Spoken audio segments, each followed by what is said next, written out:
Olá, pessoal! Sejam muito bem-vindos para mais uma aula do curso Programação em R, nível intermediário.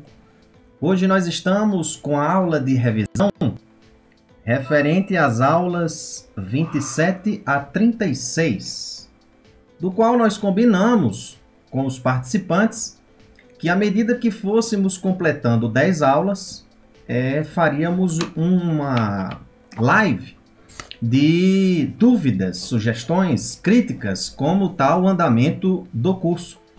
Para os que estão visualizando esse vídeo, que é uma sequência do curso pela primeira vez, sejam muito bem-vindos e eu convido vocês a participarem também desse curso como ouvinte ou como quer que queiram.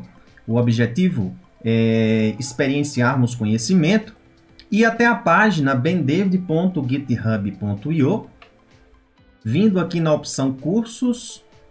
Em cursos, você vem específico para o curso R e nós estamos no nível intermediário. No nível intermediário, aqui tem toda a programação, objetivos que traçamos para o curso e mais especificamente em material, você tem o link em que você se redireciona para a página específica do curso, que é essa daqui. Essa aqui é a apresentação do curso e nós vamos já para o nosso módulo intermediário. Aqui no módulo intermediário, nós estamos justamente para a apresentação da aula de hoje, que é a aula de dúvidas, né? Que nós temos aqui revisão sobre as aulas 27 a 36, do qual eu já preparei aqui uma visualização prévia para nós discutirmos algumas coisas, uma vez que eu já tive aqui algumas demandas de dúvidas que surgiram ao longo do curso, mas antecipadamente eu queria saudar, lembrando que nós vamos ter aí em torno de 60 minutos, tá? Para essa discussão que nós vamos ter de dúvidas. Então, as dúvidas que surgirem, nós estamos com transmissão também para o Facebook, do qual aqui nós temos, e aí vocês que estiverem aqui conosco via YouTube também, vão dando aí um alô que eu vou fazer uma chamada aí para vocês. Já agradeço desde já conosco, né? Gleides, Francisco, Yamid, Daniel. Aqui no Facebook nós temos Jairo da Colômbia, que está aqui conosco. E saúdo a todos os demais que não puderam estar, mas que essa aula estará gravada e para quem desejar, poderá visualizar ao longo de todo o material. Bem, nós queríamos fazer aqui uma roupagem antecipado. E aí vocês que estão conosco, tanto no Facebook quanto no YouTube, coloquem aí já as dúvidas de vocês no chat, que aí eu vou dar uma pincelada sobre o que é que nós discutimos na aula 27 a 36. Vou fazer um resumão básico do que é que nós falamos. Nós estamos para traçar agora, para essa semana de demandas de vídeos, a finalização sobre a programação orientada a objetos. Nós tivemos aí apenas o encontro com vocês sobre um dos sistemas que nós temos aí no R, o sistema de POO, que é o sistema S3.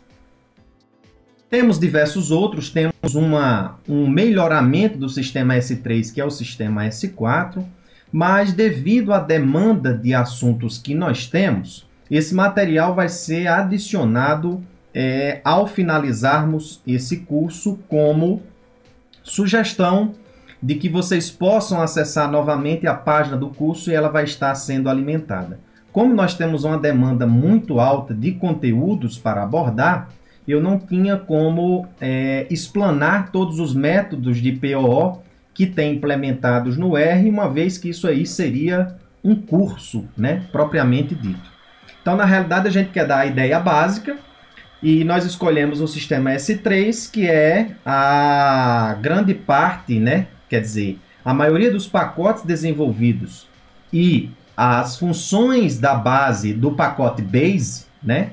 Que é um pacote, um dos principais pacotes do R, né? Se não o principal, todo ele, se tem o sistema de POO nas funções genéricas, ela está implementada no sistema S3. Então, por isso aí a tal importância que demos de apresentar esse sistema e não aos demais, não querendo levar em consideração que não seja importante as demais, né?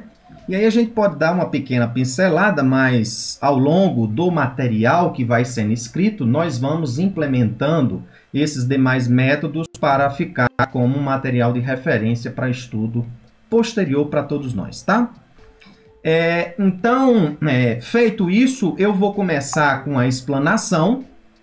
E nessa explanação, nós temos aqui, Daniel está conosco aqui, nós estamos também interligados aqui no WhatsApp e no Telegram do grupo, né?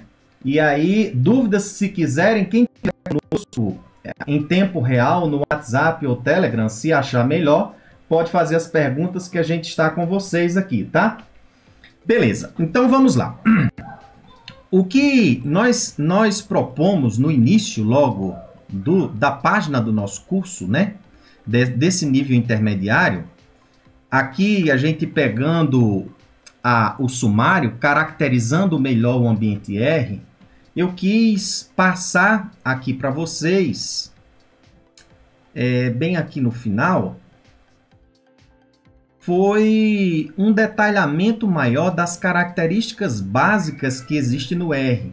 A gente não encontra isso propriamente enxuto, né? E dando uma mescla do que é cada característica dessa imposta, né? O que é um ambiente de software livre, o que é uma linguagem de programação interpretada, etc. Então eu quis dar uma explanada nisso daqui, às vezes até por questão de consulta, que a gente posteriormente volta e precisa recapitular. Uma vez que isso aqui é conceitos, definições específicas para a área da computação, mas como nós estamos trabalhando com um ambiente que envolve a linguagem propriamente dita, isso é importante em algum momento, quando a gente faz alguma leitura, vê algum livro técnico relacionado a um ambiente R, e às vezes passa despercebido essas informações, e daí quisemos mostrar aqui. Mas, em suma, o que eu gosto muito de usar é essa imagem aqui, que a gente fez tentando recapitular toda a estrutura do ambiente R, né? Então, o que acontece?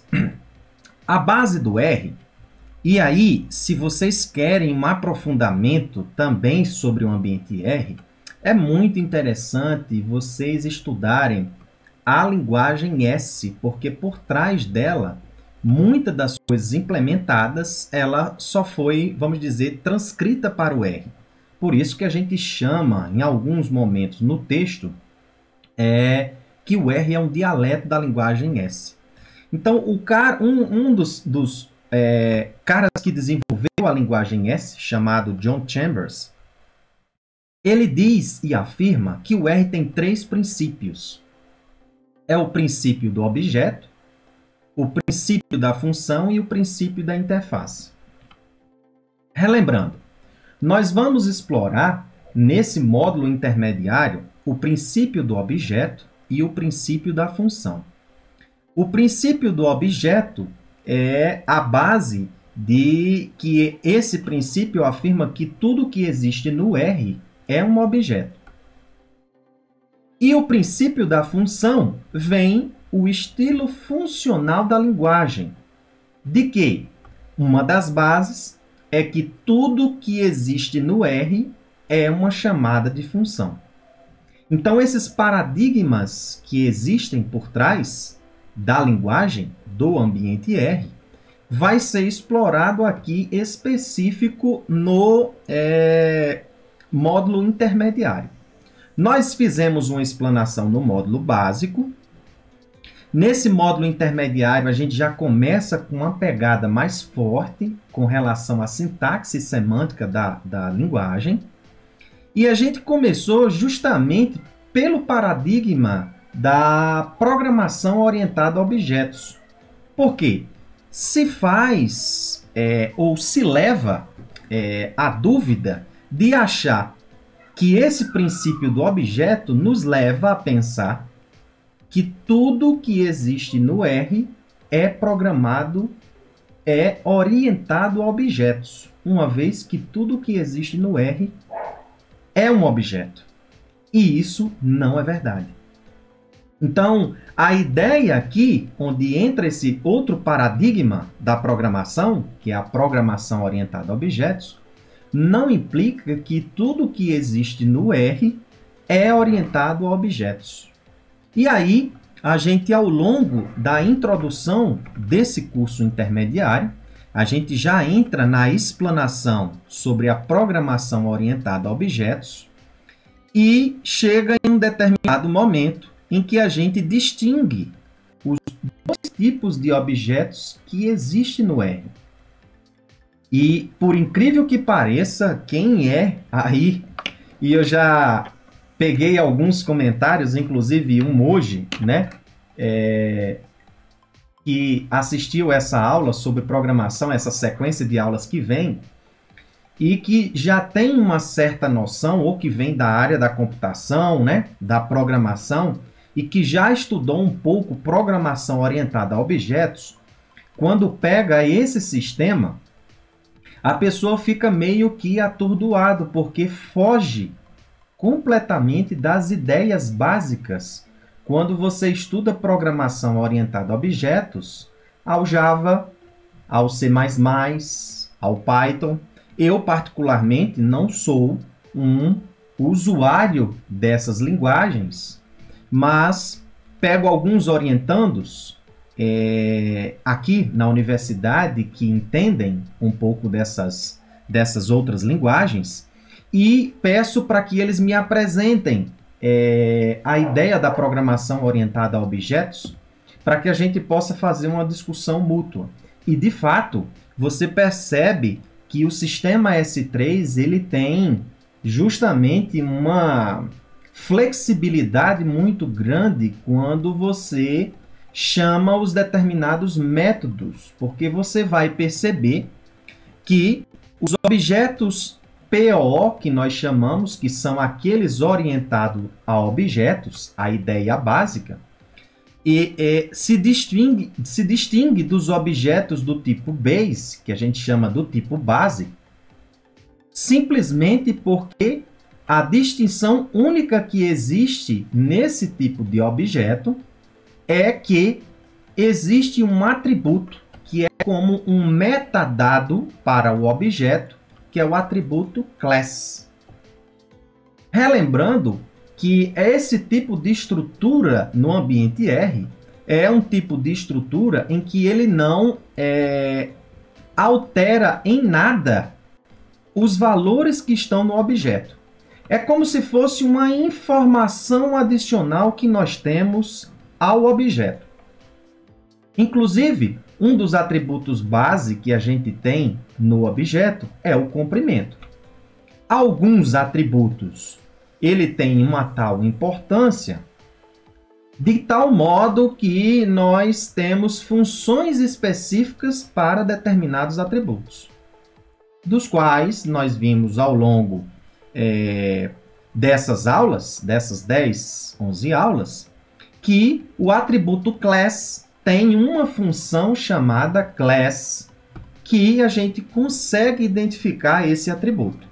Mas eu não quero especificar muito nos detalhes, eu quero falar algo mais amplo, para que a gente tenha uma noção básica de tudo que aqui nós estamos falando até então. Pois bem, nesse sentido, e entrando nessa linha da área da programação, nós falamos para vocês, e mais especificamente já entrando no sistema S3, a diferença básica é que, levem com vocês, o ambiente R, a linguagem R, é uma linguagem interpretada. Então, ela por baixo tem outras linguagens com diversas finalidades. Por exemplo, a linguagem S, ela entra porque quando você vê a origem da linguagem R, ela vem de cunho estatístico. Então, a linguagem S também teve esse suporte, porque os seus desenvolvedores tiveram esse objetivo, desenvolver uma linguagem de programação, de modo que a gente tivesse muitas das implementações que a gente usa para a área da estatística tivesse nessa linguagem. Então, o suporte da linguagem S para o R foi nesse cunho, de modo estatístico. Mas nós temos também outras linguagens, como a C e a Fortran. A base e a raiz que a gente discute muito aqui é da linguagem C, em que a linguagem C, nesse sentido, ela vem como um cunho de nos trazer eficiência, velocidade, desempenho do resultado. Então, os objetos do tipo base, eles foram desenvolvidos, em sua maioria, na linguagem C.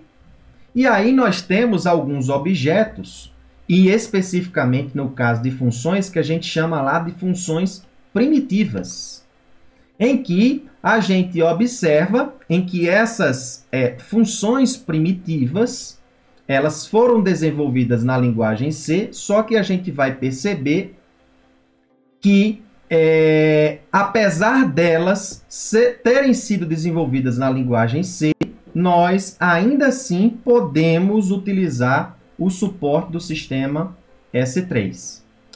Bem, então a diferença básica que vai existir aqui é que quando se originou, e aí vem também da parte da evolução da linguagem, quando se originou a linguagem R, e isso é fruto também da linguagem S, ninguém se pensava, os desenvolvedores, de implementação no sistema S3. Ao longo e com o avanço da linguagem, foi se implementando. E aí o que é que acontece? Alguns objetos antes dessa implementação não tinham esse suporte no sentido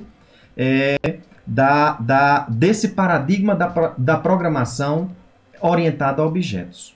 Então, de modo prático, o que vai se distinguir um objeto do tipo base para um objeto do tipo PO, programação orientada a objetos, nesse paradigma, é que nele vai ter um atributo chamado class. E aí o que é que vai acontecer? Diferentemente desse paradigma implementado nas outras linguagens, o que nós temos em base é como o seguinte: nós temos uma classe que significa uma quantidade de objetos que tem características em comum que se identificam para aquela classe. Dentro dessa classe, isso eu estou falando nas outras linguagens, dentro dessa classe, você cria as instâncias dessa classe, que é para nós o objeto, como também você cria os métodos. Nesse sentido, você tem um controle maior do comportamento do método com os quais ocorrem para esses objetos dessas classes. No caso do ambiente R, não. A flexibilidade é tanta que, se nós desenvolvermos um método para isso aqui, eu já estou pressupondo que vocês já assistiram às aulas e as dúvidas que possam surgir, eu já estou nessa base aí, né? Então, se desenvolvermos um determinado método para essa classe, e o objeto também desenvolvido para essa classe, basta com que eu retire esse atributo class, que esse objeto passa a não ser mais uma instância dessa classe. É uma coisa louca nesse sentido da programação. Mas é como o Hadley Wickham, e aí eu estou usando muito o suporte do livro Advanced R, né? do qual aqui eu estou me baseando, as aulas aqui, ó, isso aqui está tudo disponível, tá? Ó, em sua versão em inglês, então já uma dica aí para vocês, esse livro é um suporte que eu uso dele para tudo que a gente está fazendo, e vou usando suportes em outros livros, né? Ó. Todos esses livros aqui que eu estou utilizando, tanto o Advanced Art, o Advanced Art Solutions, que é as soluções dos exercícios, tudo isso que eu estou me baseando são livros Bookdown disponíveis aí. Essa aqui é a primeira edição, né? Está disponível. É um livro cascudo, de fato, mas é um livro que nos dá um clareamento muito grande quando você se aprofunda no ambiente, tá? Bem, então, em suma, o que vai acontecer no ambiente R? O método, ao invés de estar na definição da classe, no sistema S3, ele estará no que a gente chama de funções genéricas. Isso, numa função. Numa função criada, por exemplo, por meio da função function, que a gente cria. O que vai definir, basicamente, uma função genérica? Vai ser que dentro do corpo dessa função, nós vamos ter uma chamada de uma função primitiva, isto é, uma função que foi escrita em linguagem C, chamada useMethod. Inclusive aqui, o desenho eu tenho só que remodelar, porque esse U aqui é maiúsculo. E a gente tem essa diferenciação de letras maiúsculas e minúsculas no R. Então, o que é que vai acontecer? Vai acontecer o seguinte. Nós vamos criar uma função genérica e essa função genérica ela vai ter uma chamada de função useMethod, em que esse useMethod vai fazer o que a gente chama de despacho. Isto é, ela vai procurar pelo método específico que tem respectivo para essa determinada classe. E o que é um método? É uma outra função. Então, vai ser essa função que a gente vai chamar de método que vai dar o comportamento ao chamarmos esse objeto dentro, e aí especificamente no primeiro argumento da função genérica. Ou seja, se aqui nós temos três argumentos A, B e D, então esse objeto aqui x, em que esse objeto aqui x, ele tem essa característica aqui, ó, com esse atributo class aqui, que é um metadado para esse objeto, ele vai ter que entrar impreterivelmente no primeiro argumento da função genérica. E aí o que é que vai acontecer? Eu vou criar um método em que o que vai me basear para a criação do método é o nome dessa função. O nome dessa função vai ter que ser o nome da função genérica, fg, ponto, o nome da classe. Então, gente, o método foi criado para essa instância da classe. Olha que é muito doido, é tudo separado, não está tudo acoplado na definição de classe. Lá dentro não tenho a definição do objeto, nem muito menos dos métodos. Aqui, o que nos dá o norte da situação é, uma vez que esse objeto ele tem o atributo class, a função genérica é quem guia para onde o método vai, ou melhor, para onde o comportamento dessa função vai ser traçada, que é o que a gente chama de despacho. Então, uma vez que esse objeto com esse atributo class aqui, ele entra no primeiro argumento, uma vez que eu já criei o método dessa função, dessa classe, o método para essa classe, a função genérica pela chamada useMethod, ela vai simplesmente procurar pelo método específico para essa classe. E aí ocorre o despacho, isto é, a execução desse método. Terminado a execução desse método, a função useMethod, ela encerra o ambiente de execução da função genérica.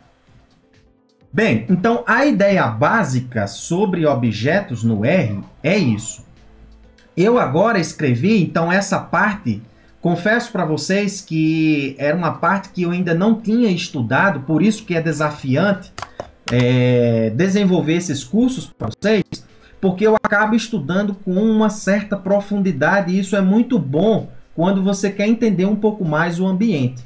Então, nesse sentido aí, isso aqui é o norte. Então, essa aula 38 que vai sair foi o que eu acabei de finalizar e eu já escrevi essa parte aqui, estava acabando de finalizar ela, que é a parte do mecanismo de herança. Vamos voltar aqui no sumário que é melhor.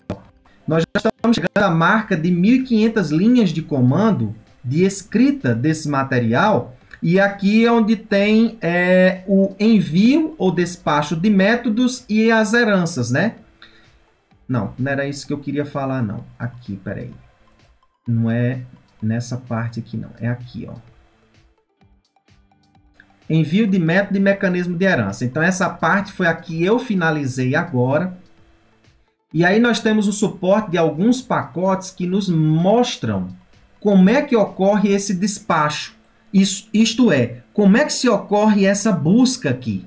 Então, tem regras básicas feitas pelo useMethod e uma outra função muito interessante que temos para esse sistema, que é o chamado nextMethod. Então, isso daqui vai ser a nossa próxima aula 38 e eu não quero aprofundar ainda nesse sentido. Portanto, nessa explanação básica, o que é que acontece?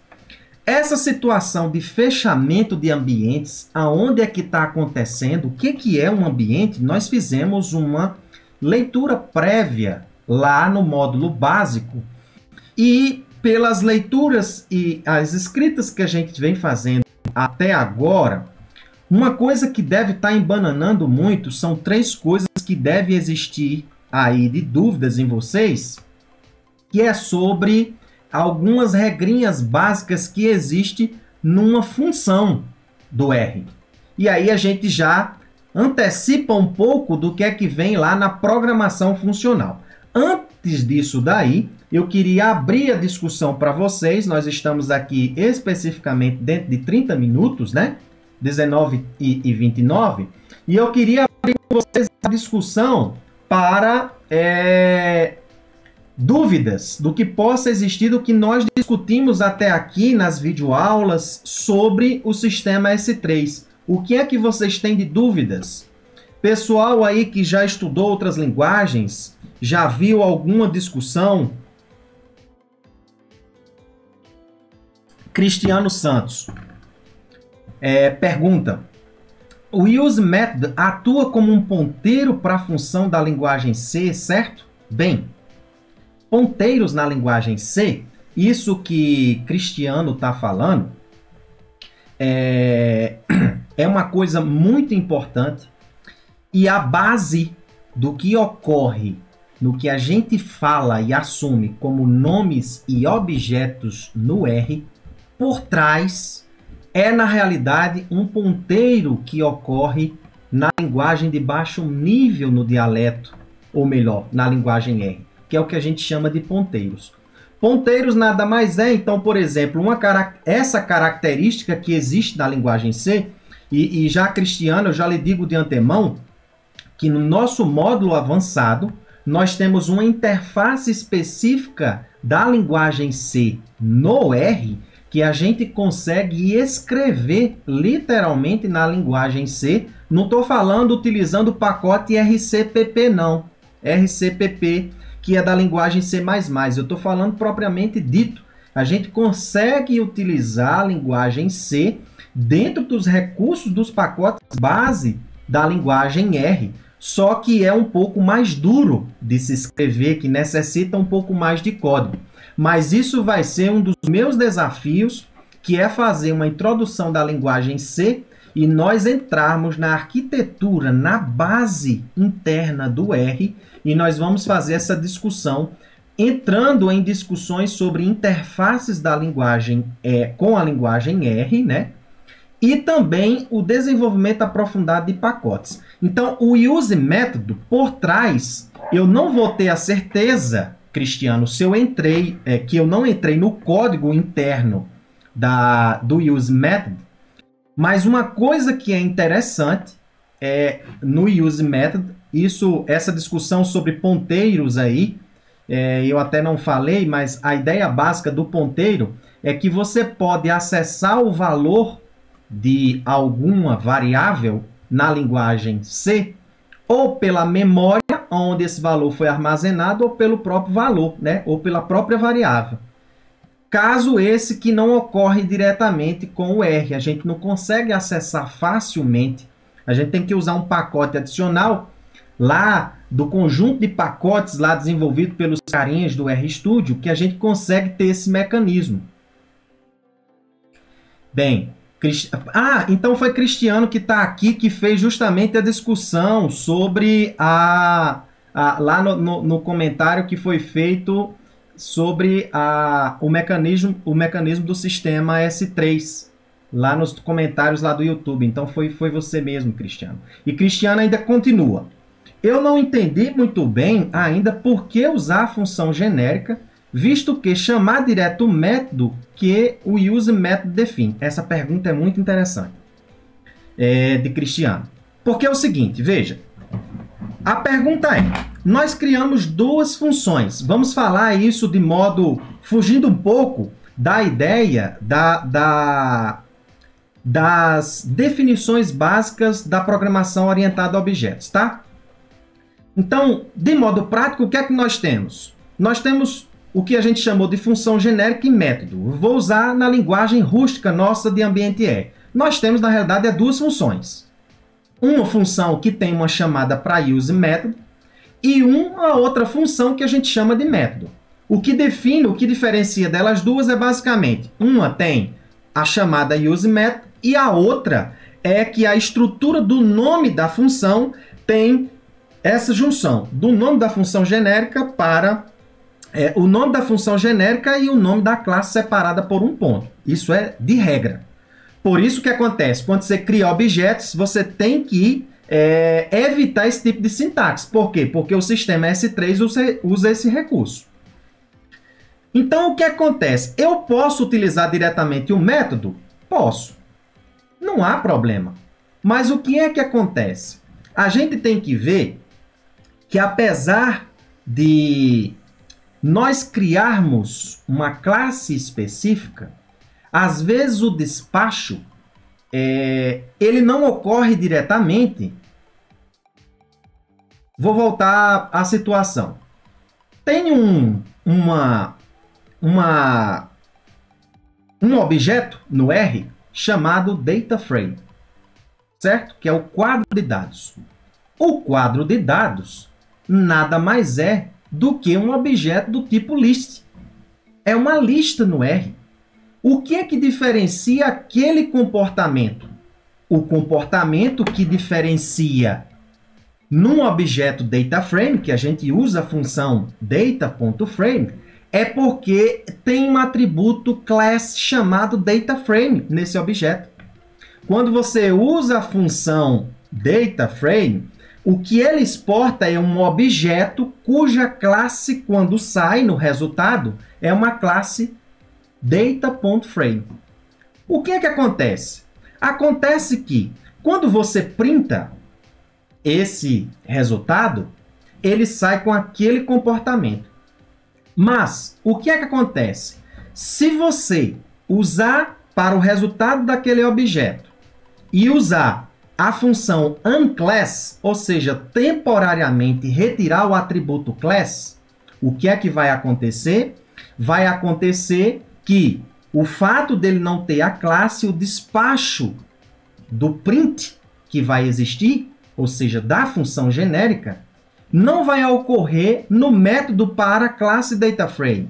E aí onde vai existir o que a gente chama de mecanismo de herança. Então, quem faz esse papel de dizer o seguinte, uma outra coisa, esse atributo class, ele não é um vetor de apenas um elemento. Ele pode ter mais de um elemento nesse vetor. ele pode ter o comprimento que eu quiser. E é aí onde está a entrada da função genérica. Se você usa o método propriamente dito, lá dentro você não tem a chamada use method. Porque é o use method que procura um método específico para um determinado objeto. Então pense aqui especificamente você, Cristiano. Vamos supor que você vai usar um método para a função genérica, que a gente tem uma função genérica primitiva, uma das principais que é usada em quase tudo, que é a função print. É uma função primitiva, ou seja, ela é feita na linguagem C e ela especificamente é onde foge a regra. Ela não tem a chamada use method. Ela tem outros recursos, mas a ideia é similar. E aí o que acontece? Se você procurar, e aí nós demos funções específicas para ver determinados métodos para um genérico, você vai ver que só a função print, que é uma função genérica, ela tem aí mais de 120 métodos específicos para ela. Isso implica dizer que se você criou um objeto para uma determinada classe e usou a função genérica para procurar o método específico para a classe desse objeto, se ela não achar na sua classe, ela vai soltar o despacho numa pseudo-classe padrão que a gente chama default, que é padrão, ou seja, se não tiver classe nenhuma, ela vai soltar nesse default. De modo que, se esse método padrão não existir, o resultado é um erro. Então, o que é que a função, sendo propriamente dito, que Cristiano afirma? Não entendi muito bem para que usar a função genérica, visto que podemos chamar direto o método que o use method define. Observe que a função genérica é o que me faz não me preocupar especificamente, uma vez que eu entro com um objeto, de me preocupar qual é o método que a função genérica vai utilizar. Então, a função genérica ela tem esse papel. Então, imagine você, a função print tem mais de... Eu acho que é mais do que isso, eu acho que é 228, ou é 120 e pouco. Ela tem cento e tantos métodos. Você cria um objeto, você vai ficar procurando qual é o método específico que você vai utilizar para usar a função print desse objeto com essa determinada classe? Não.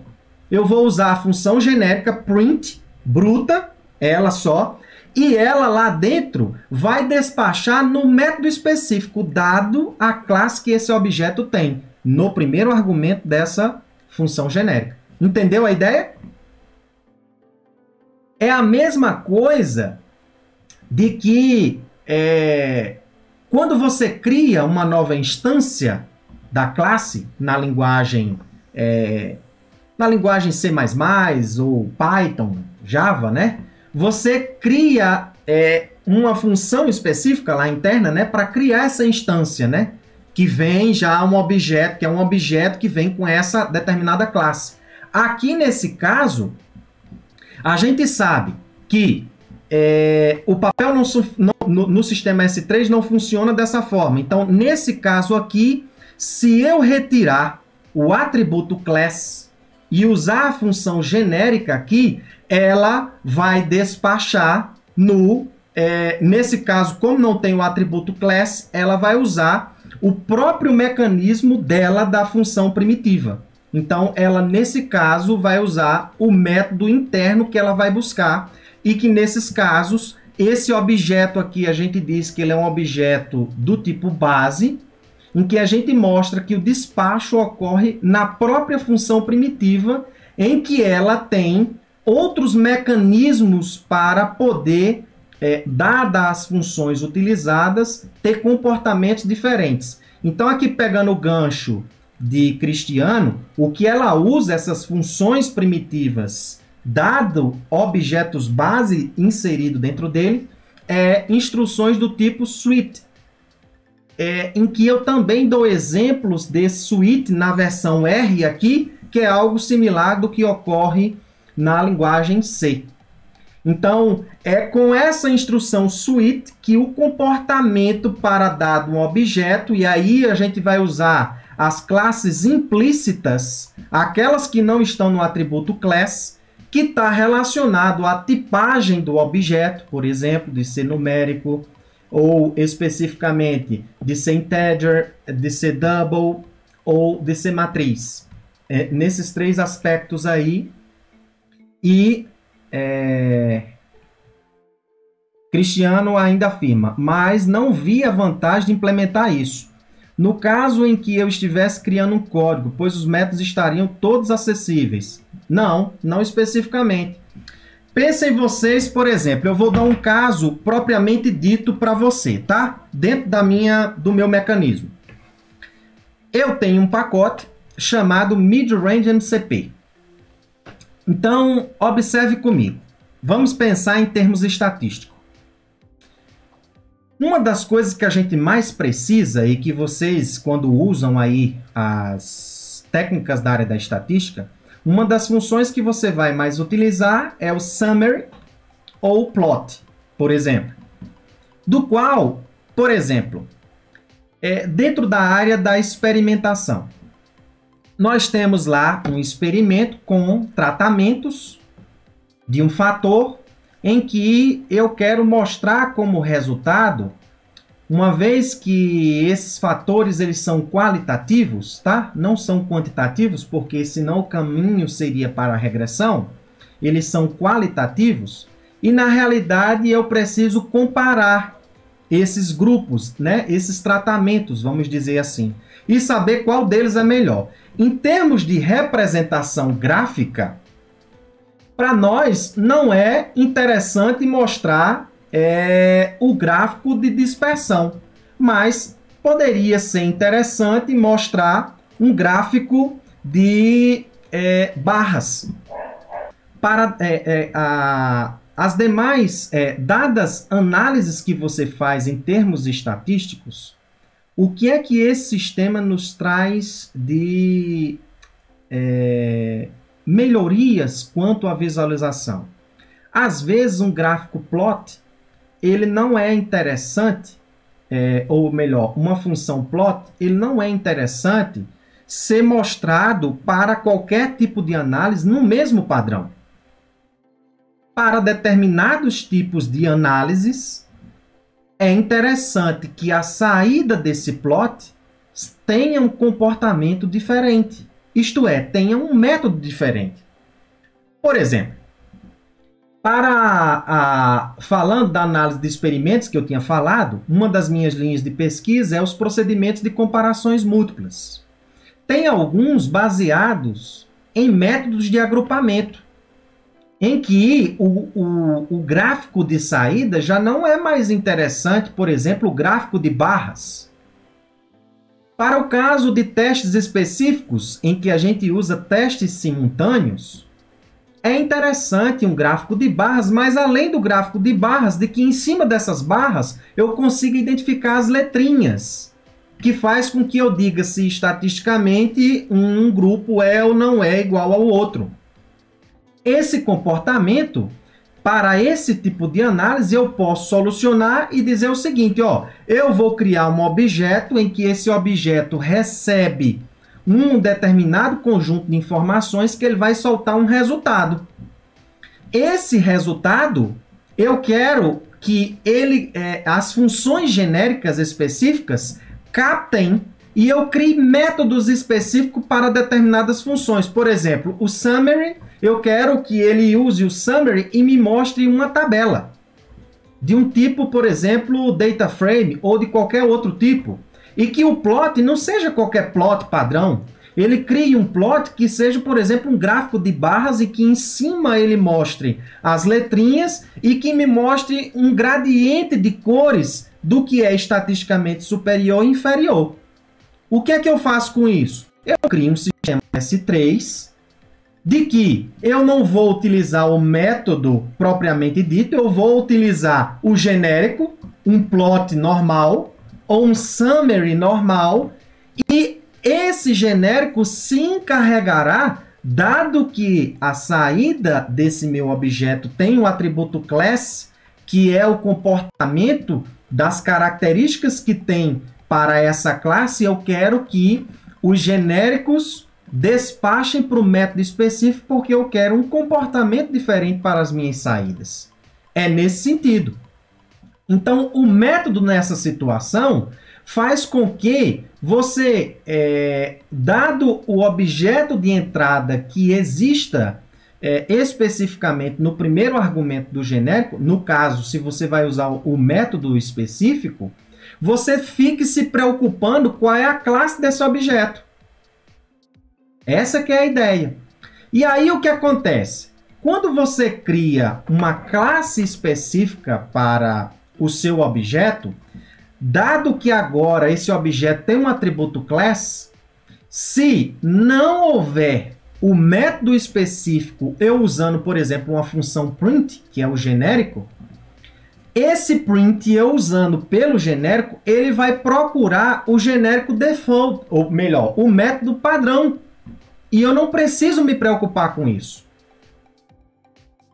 Então, é isso que torna a facilidade assim. Não facilidade. No início, como a gente entende pouco linguagem de programação de um modo geral e entende pouco a programação orientada a objeto ou vem de outro mecanismo, e aí eu confesso que esse mecanismo, a chance de você poder ter falhas pode acontecer, eu já fiz alguns testes, mas assim, essa flexibilidade dá uma versatilidade muito grande no ambiente R, que quando você passa a adquirir essas características, entender especificamente o sistema S3, você vai entendendo por que eu não utilizo o método propriamente dito e eu uso o genérico. Por que eu preciso? A ideia que, se você pensa nesse sentido, é que como as coisas não estão atreladas tudo na classe, o próprio entendimento, no início, ele passa a ser até difícil, né? Mas depois a gente vai evoluindo. Espero aí ter, não sei se consegui lhe convencer, né? Mas a ideia do genérico é essa. Uma coisa que você falou lá no ponteiro do use method, uma coisa que é interessante é o seguinte: esse use method ele é muito complexo. Uma coisa que acontece com ele é que toda função, e aí eu quero entrar com vocês agora, eu vou dar uma pincelada porque isso aqui vai ser extremamente importante para vocês, no sentido de entendimento dessas ideias do que está acontecendo aqui e a preparação que nós vamos ter nas aulas mais para frente sobre programação funcional. Como é a estrutura básica de uma função, vou recapitular lá do módulo básico. E o entendimento intermediário, o aprofundamento, vai acontecer mais à frente, que é sobre os ambientes que existem, ambientes especiais que existem ao redor de uma função. Eu quero entrar especificamente na minha sala digital.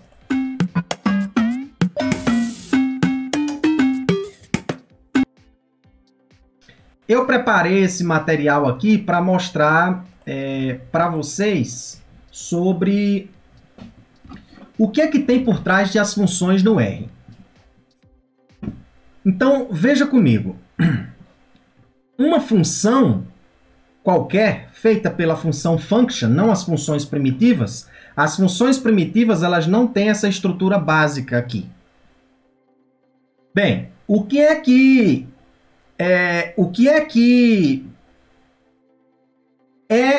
a importância, por exemplo, da estrutura ambiente no R? O ambiente no R, que é um objeto, é uma espécie de lista, de estrutura de objeto do tipo lista, em que ele simplesmente faz assim. Não sei se vocês observam, mas ao longo do meu texto, quando eu afirmo, eu falo que o nome que a gente chama de objeto, por exemplo, quando eu pego e chamo o seguinte aqui, né? Eu pego e faço o seguinte, eu pego, crio lá no meu script um determinado x e que esse x é igual a 10. O que é que acontece aqui? O que é que acontece aqui? O que está acontecendo é que isso aqui é um objeto e isso aqui é um objeto. Então, nesse caso aqui, se esse objeto é um objeto do tipo numérico, né? Na tipagem C, ele é um objeto do tipo double, ou seja, ele tem uma dupla precisão, ele carrega mais memória para poder armazenar essa informação do que um integer, né? Inteiro, que armazena menos memória para armazenar o valor. E o que acontece é o seguinte, eu digo que esse 10 se associa ao nome x. Então, na realidade, não é que eu tenha o objeto x que é igual a 10. Na realidade, x é um outro objeto do tipo symbol ou name na tipagem S. E o que é que faz com que eu escreva um determinado objeto e possa recuperar? Você só consegue recuperar graças à estrutura que existe no R chamada ambiente.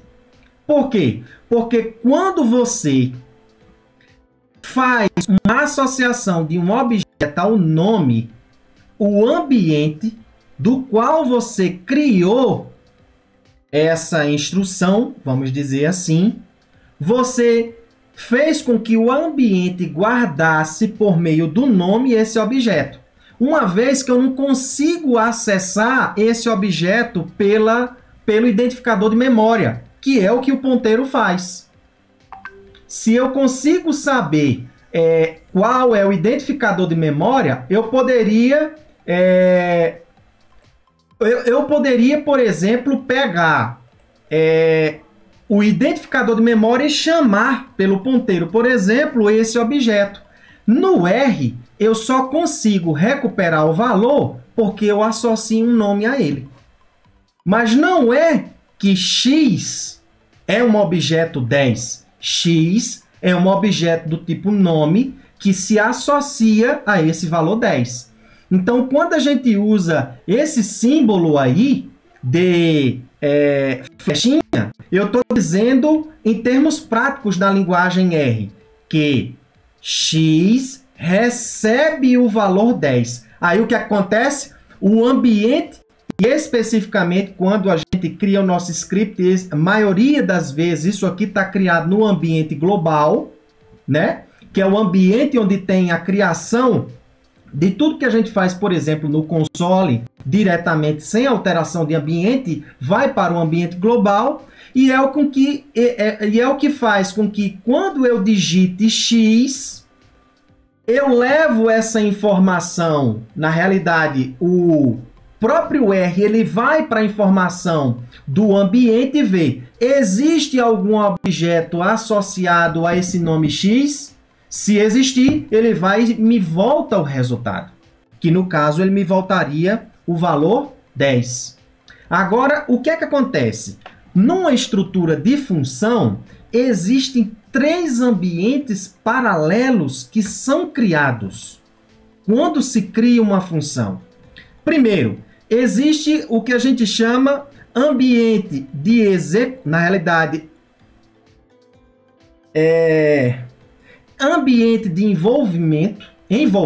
ambiente envolvente, ambiente de chamada e ambiente de execução. O que é que significa cada um disso? A gente já sabe que ambiente, ele armazena a associação das ligações, né, dos nomes aos objetos. Então, isso é o que faz com que o R consiga se organizar para conseguir recuperar os objetos específicos. Na estrutura de uma função, dessa do tipo function que a gente cria, a gente tem uma estrutura com 3 compartimentos. Um é o formals, que a gente pode recuperar esses valores, esses objetos por essa função, que nada mais são de quê? Dos argumentos. Nós temos uma outra estrutura chamada body, que é o corpo, é o que está dentro da função, as instruções que a gente cria internamente, e a gente tem o ambiente, que é quando eu crio nomes associados a objetos, é esse ambiente que vai nos dar essas informações. Agora, calma. Esse ambiente aqui, especificamente, é o que a gente chama de ambiente envolvente, que é essa simbologia aqui que eu crio. Então, esse ambiente aqui envolvente, eu vou colocar aqui de azul. Esse ambiente envolvente aqui é o que a gente chama, foi o ambiente aonde a função foi criada.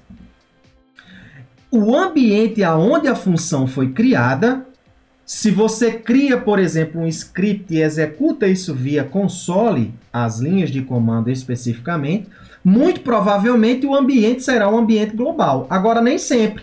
Eu posso criar, por exemplo, uma função dentro do corpo de outra função e o ambiente onde essa função foi criada lá dentro não foi mais um ambiente global. É o que a gente chama...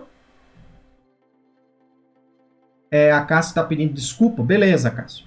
Então, é o que a gente chama de ambiente de execução. O ambiente de execução é um ambiente especial que, quando a gente chama a função, ele cria temporariamente esse ambiente para poder ligar os nomes às funções nas instruções que eu tenho no corpo dessa função. E uma outra coisa que acontece é o que a gente chama de ambiente de chamada. O ambiente de chamada ele é importante porque esse ambiente é o ambiente no ato, quer dizer, quando a gente cria uma função, a chamada dele não necessariamente precisa ocorrer nesse ambiente. Eu posso, por exemplo, criar uma função no ambiente global, no console especificamente, quando a gente executa as linhas de comando, tá? Sem definir um ambiente específico. Então, quando eu não defino, ele está indo para um ambiente global. E eu posso criar uma outra função que no corpo dela, eu chamo essa função. Significa dizer que o ambiente de chamada dela não está sendo o ambiente onde ela foi criada. No que é que isso vai interferir? Vai interferir nos nomes que a função vai captar. Então, é aqui onde, no texto, quando eu falo de ambiente de chamada, ambiente de execução, ambiente envolvente, quando eu falo do use method, é o que pode transparecer, por exemplo, alguma dificuldade que pode existir para vocês. Gente, a gente já passou das 20 horas, mas eu vou me estender mais um pouquinho, tá? Então, nesse sentido aí, o que é que vai acontecer? Vai acontecer o seguinte.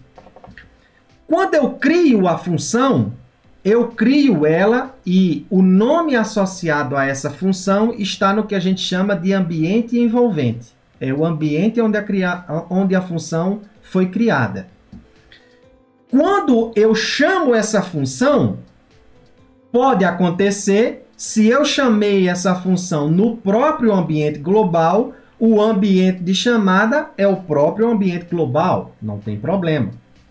Mas, quando eu chamo essa função, especialmente nesse momento, se cria um ambiente especial, outro ambiente especial chamado ambiente de execução, do qual armazena temporariamente as instruções, isto é, os objetos que eu associei aos nomes no corpo da função, para que ele consiga seguir as linhas de comando. Quando ocorre o fechamento dessa função, da função inicial, né? Na realidade, da função que nós criamos, automaticamente se fecha esse ambiente de execução e o resultado sai dessa função. O que é que eu estou querendo dizer com isso? O use method, ele é uma coisa muito complexa. Pensem vocês que aqui nesse corpo da função, no genérico, eu tenho, vamos supor que na realidade nós temos por convenção que quando a gente cria essa função, uma função genérica, a gente joga o useMethod para dentro, no corpo da função. Se você tentar executar o useMethod numa linha de comando sem ele estar internamente no corpo, vai gerar um erro para você. Então, o que acontece? O ambiente e escopo, o escopo está sendo, não especificamente o escopo para nós seria o local. Então vamos dizer assim, escopo seria o ambiente aonde onde ocorre a pegada desses objetos, dessas variáveis, por exemplo, tá? Só que acontece, essa ideia que nós temos no R de escopo léxico é que, por exemplo, eu posso conseguir acessar coisa que nas outras linguagens pode não ocorrer, por exemplo, na linguagem C, em alguma situação, você pode não conseguir acessar variáveis que estejam, se você tiver no corpo de sua função e você chamar, por exemplo, uma variável global aqui no corpo de sua função, que não foi definida aqui dentro do argumento, na linguagem C você terá problemas nesse sentido de conseguir acessar essas informações. Na realidade é o contrário. Se você define uma variável, não uma variável global, lá tem uma distinção sobre isso. Se você define uma variável fora dessa função e chama ela aqui internamente, você não vai conseguir acessar. No R, você consegue. É o que a gente chama de escopo léxico. O escopo léxico significa, tem essa definição específica lá aqui no corpo do texto, mas está me fugindo a ideia específica sobre isso, mas é o local onde ocorre a interação dessas variáveis. Entenda assim. Então, nesse caso aqui, a interação dessas variáveis pode ocorrer nesses três ambientes aqui. O ambiente é onde justamente ocorre a associação, as ligações. É onde eu consigo recuperar as ligações de nome com objetos. É isso. Então, o que acontece? Acontece o seguinte, vamos dar uma ideia clara com relação a isso. Um exemplo aqui de uma função dentro de uma outra função. Para a gente entender esse mecanismo aqui de ambientes, tá? E aí eu volto no useMethod para vocês entenderem a ideia dele por trás. Então, vamos pensar aqui. Eu tenho duas funções criadas no R, só que uma está criada. Vamos supor que eu tenho esse script aqui que nós criamos. Essa daqui foi criada no ambiente global. O ambiente, então, envolvente dele é um ambiente global. Significa dizer que foi o ambiente onde essa função foi criada. Tá? Aqui interno, quando eu chamar essa função x aqui, a chamada dela vai se criar aqui o ambiente de execução, do qual vai pegar todos esses objetos aqui e vai fazer as associações, ligar os nomes com os objetos e as instruções que ocorrerem vai proceder normalmente. E aí o que acontece? O ambiente de chamada, nesse caso aqui, não ocorreu porque eu não chamei essa função ainda. A chamada dessa função seria, por exemplo, o x, abre parêntese, fecha parêntese, e eu atribuo aqui um valor para esse meu argumento. Se eu chamo ela aqui, eu estou no ambiente global, então o ambiente de chamada está sendo o próprio ambiente global. Agora, perceba nessa outra função aqui interna. O que é que vai acontecer? Vai acontecer o seguinte, o ambiente envolvente de y agora não é mais um ambiente global. É o ambiente de execução da função x, porque ela está dentro da função. A chamada dela vai ocorrer quando eu proceder mais aqui embaixo, chamando ela também dentro do ambiente envolvente. Ou seja, enquanto eu não criei, Enquanto eu não chamei, na realidade, x, o ambiente ou melhor, o ambiente de execução não foi criado. O ambiente de execução ele só é criado quando eu chamo a função x. Quando eu chamo a função x, o que acontece? Se cria temporariamente o ambiente de execução, e aí onde vai surgir a função y, onde vai surgir esse t, esse objeto o, esse objeto n, esse objeto a, esse objeto o. Esse objeto ele pode vir do argumento ou da própria criação aqui interna. O que é que acontece nesse aspecto? Veja a ideia do escopo léxico. Aqui dentro agora, observe o seguinte, eu tenho um objeto t, em que esse objeto t, ele não está definido aqui como argumento da função. O que era que aconteceria muito provavelmente na linguagem C? Ia haver um problema, ia dar pala essa execução. Por quê? Porque eu não defini especificamente essa variável como uma variável global. Aqui, nesse caso, vai haver a procura dessa variável pelos 3 ambientes que nós falamos anteriormente. Então, percebam comigo. Quando eu chamo aqui específico a função y, o que é que acontece? A função y, ela tem como ambiente envolvente o ambiente de execução da função x. Ela tem o próprio ambiente de execução dela. Quando eu chamo y aqui internamente em x, se cria temporariamente o ambiente de execução de y. E aí onde vai acontecer a procura pelos valores. E aí o que é que vai acontecer? Numa determinada instrução, linha de comando, vai se procurar por t no ambiente envolvente, que é o primeiro ambiente, no ambiente de execução, que é o primeiro ambiente que acontece o aparecimento de t. Aí o que acontece no ambiente de execução? Existe um objeto associado a t no ambiente de execução? Não. O que é que vai acontecer? Vai-se para o ambiente superior.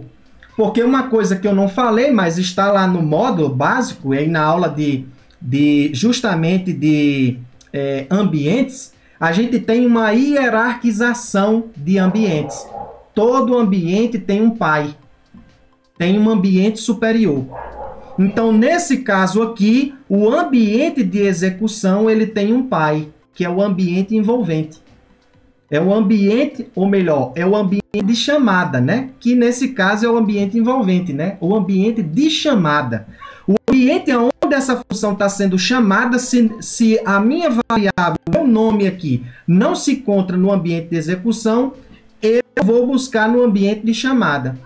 Esse ambiente de chamada, que é o mesmo ambiente envolvente onde y foi criado, eu vou procurar aqui no ambiente de execução de x. Existe t aqui? Não existe. Aí o que é que vai acontecer? Eu vou procurar no ambiente superior do ambiente de execução de x, que vai ser quem? O ambiente global. E aí se procura lá no ambiente global, existe t? Se não existir, o retorno vai ser um erro. Então, é por meio desses 3 ambientes que ocorre a procura dos nomes com os objetos. Então, veja aqui, propriamente dito com vocês, na nossa sala virtual.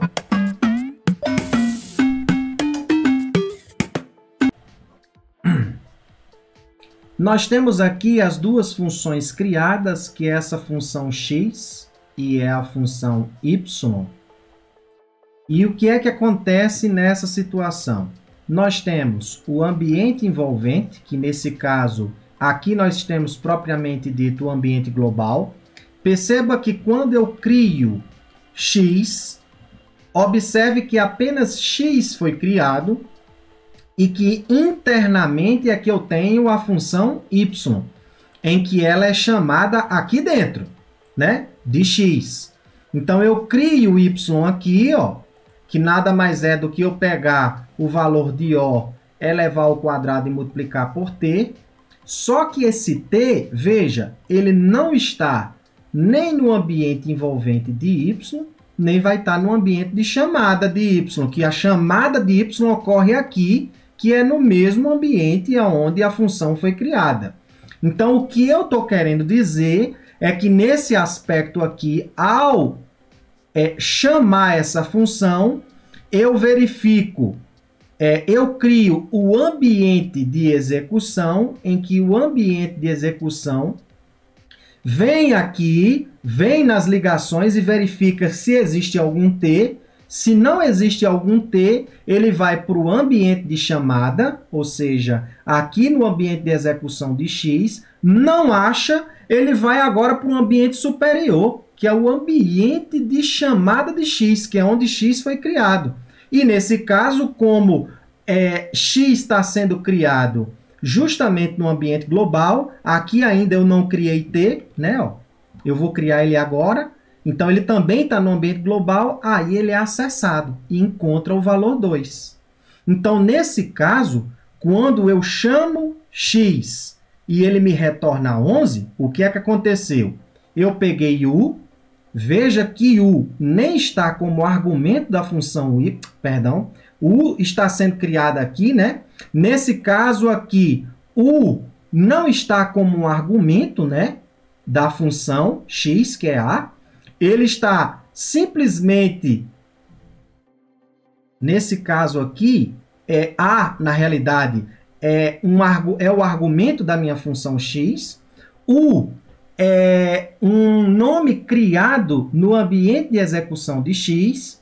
E o y é uma função em que o valor de O ele também é criado no ambiente de execução de x. Mas aí o que acontece? Quando eu chamo o y lá internamente tem um t, então ele vai varrer esses 3 ambientes até procurar o valor de t. Se ele não achar o valor de t, ele vai soltar um erro. Só que ele só vai soltar um erro no ato de y ter sido chamado. Então, só nessa linha de comando é que vai haver o erro. O ponto de erro vai ocorrer aqui. Aqui dentro, eu simplesmente criei a função. No ato de criar a função, por mais que t não exista, não vai haver temporariamente erro algum, porque o ambiente de execução não foi criado. Ele só é criado após a chamada dessa função. Então, tudo isso a gente tem que entender o que é que ocorre quanto à sintaxe semântica para que a gente entenda os problemas que podem estar acontecendo em nossas funções. E aí, o que é que eu quero chamar a atenção quanto ao use method? O que acontece com o use method era que, se o use method tivesse sido colocado como linha de comando, por exemplo, aqui, use method, e eu tivesse criado um genérico chamado x, aqui nesse caso, o que era que aconteceria com as demais linhas de comando após a finalização da chamada de use method? Ela encerra o ambiente de execução. Significa, então, dizer que nada para frente vai acontecer. Nada para frente vai ocorrer. E eu consegui mostrar isso lá nas nossas aulas. Lá nas nossas aulas, a gente, quando está na seção de use method, e nós temos aqui um entendimento maior sobre o use method aqui em funções genéricas, entendendo um pouco mais a chamada use method. Então, por aqui a gente mostra essa situação. Eu acho que lá em class, na aba sobre class, é justamente nesse ponto aqui, ó, em que eu mostro para vocês. Temos muita coisa já escrita, né? Aqui é o método em classe. Aqui, ó. Nesse ponto aqui, ó. Nesse ponto aqui é onde eu mostro esse aspecto, do qual o use method ele protege duas coisas. Primeiro, se você aqui internamente, lá naquela questão do ambiente de execução, se você tem um objeto cujo mesmo nome está associado com um nome que é igual ao do argumento, esse objeto aqui ele vai sobrepor. O valor que eu colocar aqui em x, quando eu executar essa linha de comando, esse nome agora não está mais associado ao x que eu chamei aqui inicialmente, ele vai estar chamado a 10. Só que com o useMethod ele protege. Então veja aqui nesse caso, ó, que como eu dei entrada para g, ele foge dessa regra. O useMethod, quando eu uso o genérico, quando eu crio essa situação aqui, veja aqui, ó, em uma função normal. Eu chamo os valores x igual a 1 e y igual a 1. Ponho eles aqui no argumento. Quando eu vou chamar h, o que acontece? Abre-se o ambiente de execução. O ambiente de execução se abre, ele vai primeiro procurar no ambiente de execução os nomes x e y e saber com quem eles estão ligados. Se existir, então ele já mascarou no ambiente de execução esses nomes, ele já mascarou o que está nos argumentos. Então veja que nessa situação o valor impresso não é 1 e 1, mas sim 10 e 10, porque aqui interno eu consegui sobrepor essa situação. Agora veja aqui nesse caso, do mesmo jeito, só que eu estou usando a chamada useMethod. Veja que aqui em useMethod eu faço essa chamada e ele automaticamente protege os valores dos argumentos. Ele fixa, ele não deixa o que está no corpo alterar esses argumentos. E ainda mais, aqui embaixo,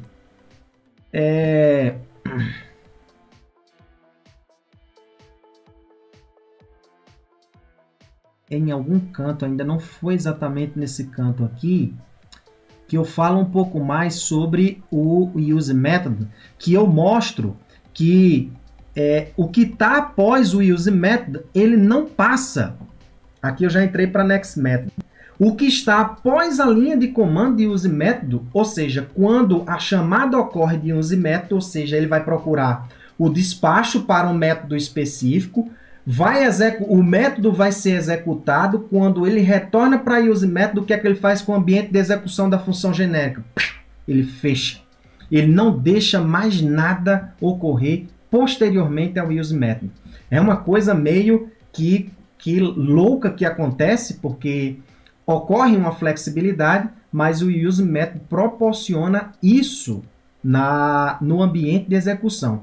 Então, esse entendimento sobre as funções, de um modo geral, é extremamente importante, de você entender o que é o ambiente de execução, o ambiente de chamada, o ambiente envolvente, porque senão você não consegue fixar essas ideias. Então, eu sugiro para vocês aqui, em básico,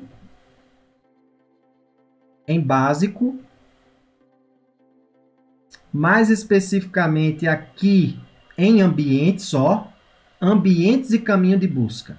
Um outro canto também interessante para vocês buscarem é em funções, quando eu falo de escopo léxico.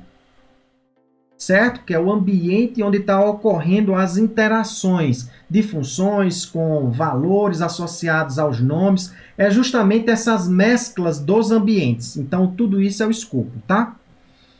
Bem, então, nesse caso aqui, sugiro esse tópico no básico, ambientes e caminho de busca. E também aqui em funções em escopo léxico. Tem uma parte que eu discuto bem sobre esses três tipos de ambientes que existem nas funções e que é importante relatar na criação de, eu acho que é aqui, em criação de funções, chamada de funções, reticências, aqui, ó, escopo léxico. Então, aqui é onde eu falo, ó, ambiente envolvente, ambiente de execução, isso aqui é uma coisa muito interessante, tá aqui, ó, que Cristiano tinha perguntado. Então, é justamente isso. O que é o escopo? O escopo vem a ser a forma como os nomes encontram seus valores. Ó. Essa é a parte fácil, Cristiano. Então, é exatamente isso. Agora, perceba. Quando você vai usar uma outra coisa, que é o nextMethod, o nextMethod significa que quando você o executa, Perceba que o objeto, na realidade, o atributo class pode ser um vetor, e eu estou justamente naquele método corrente, ou seja, eu procuro no primeiro elemento do atributo class e vejo e associo o genérico, o nome do genérico com o nome da classe e procuro por esse método. Quando eu aciono o next method, ele vai procurar o próximo. E ele sai do método, na realidade, a partir do método corrente, eu já automaticamente chamo o seguinte. Isso é o que chama de mecanismo de herança. De um modo geral, uma outra loucura que existe no sistema S3 é que, teoricamente, quando você cria, não existe, teoricamente, relação nenhuma em uma classe herdada de outra classe. Eu posso ter características completamente diferentes. Você pode criar. Agora, quando você desenvolve, se predispõe que a superclasse ela contenha, além das características da subclasse, características adicionais. Então, você, desenvolvedor, que tem que controlar isso, né? Só que isso também é muito flexível no R. Né? Por exemplo, nós temos um outro objeto que é o fator e o fator ordenado, onde os elementos desse fator existe uma ordenação, é como se a gente chamasse na estatística descritiva de variável qualitativa ordinal, em que ocorre essa ordenação, eu dou essa hierarquização. Quando eu uso um objeto usando a função justamente do fator ordenado, existe um atributo class de comprimento, um vetor de comprimento 2 nesse atributo, que é justamente a classe factor e a classe ordered, ou seja, fator ordenado. Primeiro ele aciona o fator ordenado, se não existir o método para ele, ele salta para o seguinte, para a superclasse, e vai procurando até não encontrar nenhuma, vai no default. Quem faz isso é a função genérica, né? Beleza, eu acho que melhorou um pouco mais, né? Tem alguma dúvida? Eu acho que Cristiano ainda assim ficou com aquela pulga atrás da orelha ainda na função genérica e nesse use method. Quando você vai ler os materiais, ele é um pouco até duro de se fazer a leitura, de fato, mas eu tentei explorar e dar características máximas para ele, então eu sugiro você ler o material escrito. Então aqui no material escrito eu tentei endossar aqui, quando você vem entendendo melhor a chamada use method, eu crio aqui diversas possibilidades mostrando características que possam existir nela e que você vai perceber aqui, ó, onde eu falei naquela hora lá, ó. Eu crio o use method, aqui ele printa, mas após ter chamado o use method, o que vai para cá ele não printa, ó. Então não imprime nem amarrado após a linha de execução, após a chamada de use method, porque ele fecha o ambiente de execução. Isso implica dizer que, em geral, função genérica só serve internamente para chamar o use method, para ele despachar no método correto. Apenas isso, você não coloca mais nada dentro de uma função genérica quando você cria. E aí nós temos diversas possibilidades. Eu não vou mais tardar aqui. Espero que essa conversa que nós temos tido tenha ajudado em alguma coisa a complementar o que vocês estão assistindo em videoaulas e no material escrito. Queria pedir um obrigado a todos vocês. Aqui, para não ter faltado ninguém, mais uma vez agradecendo aí a Cristiano, Jairo, Diego, Marcos, Yamid, Laudenor, Acácio, Gizmo, Francisco Félix, acho que não esqueci ninguém, Sandra Andrade, McDavid, Éder, João Paulo, Daniel, Alexandre Ferrari, Gleides, muito obrigado a vocês, espero é que continuem dúvidas aí, mandem pelas nossas mídias sociais, mandem também pela nossa caixa de e-mail. Vai ser um prazer compartilhar conhecimento. Espero que isso tenha ajudado a esclarecer um pouco mais. Um abraço e até a próxima, tá?